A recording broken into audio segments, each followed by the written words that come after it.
Assalamualaikum warahmatullahi wabarakatuh. Alhamdulillahirrabbilalamin. Allahumma sholli ala Muhammad wa ala ali Sayyidina Muhammad. Pemirsa yang dirahmati oleh Allah Subhanahu wa taala.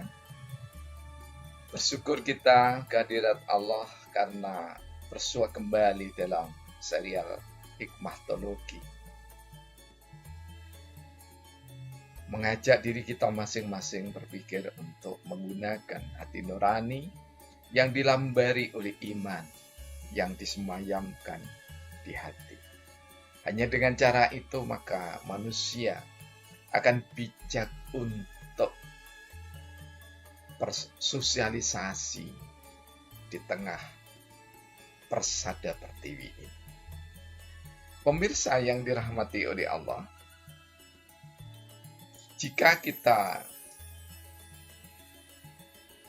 di episode sebelumnya berbicara tentang sikap petani pada ideologi, maka kita mencoba untuk teruskan sikap orang-orang yang bersahaja tersebut. Para dai ada yang mempersoalkan,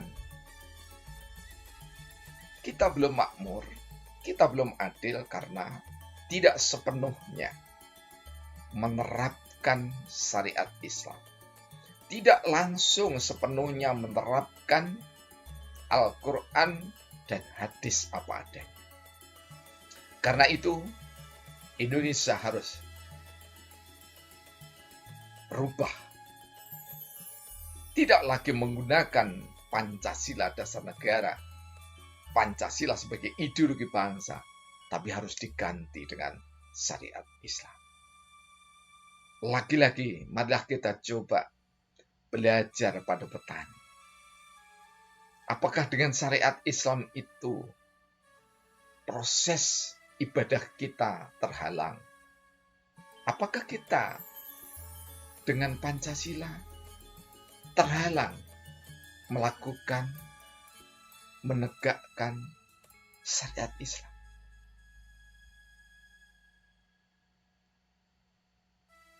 Sebelum berbicara, para dai yang sangat berhasrat kuat ingin merubah dasar negara dan ideologi bangsa.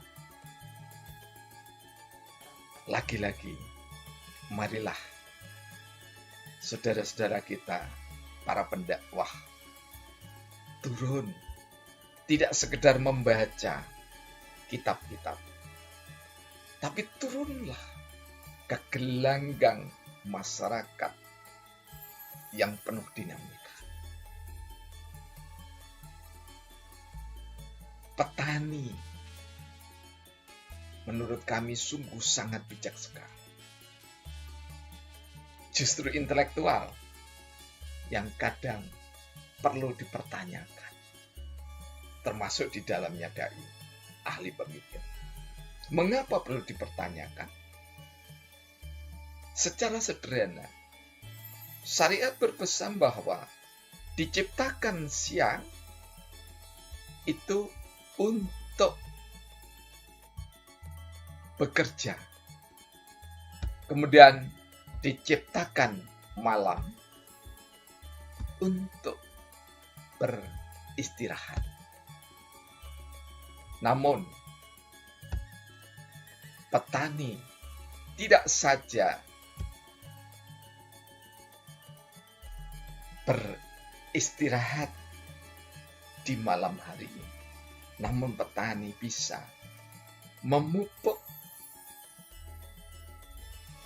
tali silaturahim di antara keluarga inti dan keluarga yang terdekatnya, bahkan dengan tetangganya. Masih ada kata-kata atau perilaku sonjo, yakni silaturahim ke tetangga terdekat. Berbicara tentang hal-hal yang ringan, yang di hati memikat. Sedangkan intelektual, karena tuntutan hasrat yang menggebu, siang dijadikan siang dan malam pun seolah siang. Tapi intelektual juga ditemani oleh sejumlah pedagang konglomerat. Mereka menggunakan siang untuk siang dan menggunakan malam juga untuk siang.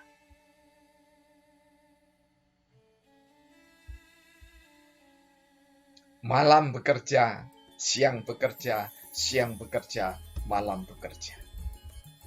Tidak salah kalau ada jargon kerja, kerja, kerja, kerja. Mestinya kerja, keluarga, keluarga, kerja. Itulah ideal. Jadi, tanpa harus merubah fondasi negara, dasar negara Pancasila, tanpa harus merubah ideologi bangsa Pancasila. Sungguh, yang Islam bisa menunaikan ibadah ke masjid terdekat atau musola terdekat dengan baik. Yang Nasrani bisa melakukan ibadah ke gereja dengan baik. Demikian juga vihara dipenuhi oleh saudara kita yang Buddha. Kelenteng ada saudara-saudara kita yang Konghucu. Saudara-saudara kita yang aliran kebatinan atau kepercayaan bisa melakukan penghayatan dengan baik di tempat-tempat yang mereka sediakan. Dan pemerintah juga harus bersyukur bahwa 90% lebih fasilitas ibadah pembinaan umat dilakukan secara mandiri. Terutama umat Islam. Dai-nya, para pendakwahnya, ulamanya.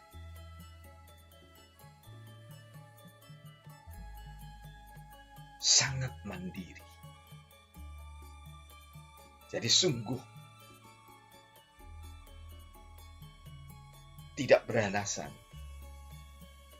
jika kita harus berpikir ulang, masih bersengkarut masalah ideologi.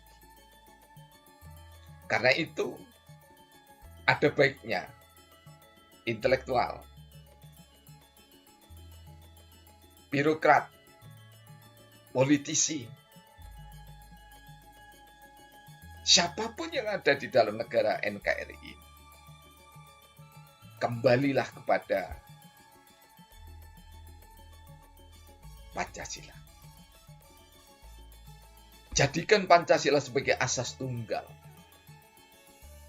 Karena kalau tidak dijadikan asas tunggal, maka sengkarut ideologi, sengkarut dasar negara masih terus menggelinding. Karena itu, betapapun ada kesalahan di dalam sistem pemerintahan Orde Baru, satu hal yang sangat perlu dibanggakan yakni adalah ketika itu ideologi benar-benar serasa selesai di tengah masyarakat bangsa negara. Karena apa? Pancasila dijadikan asas tunggal. Billahi taufiq wal hidayah. Wassalamualaikum warahmatullahi wabarakatuh.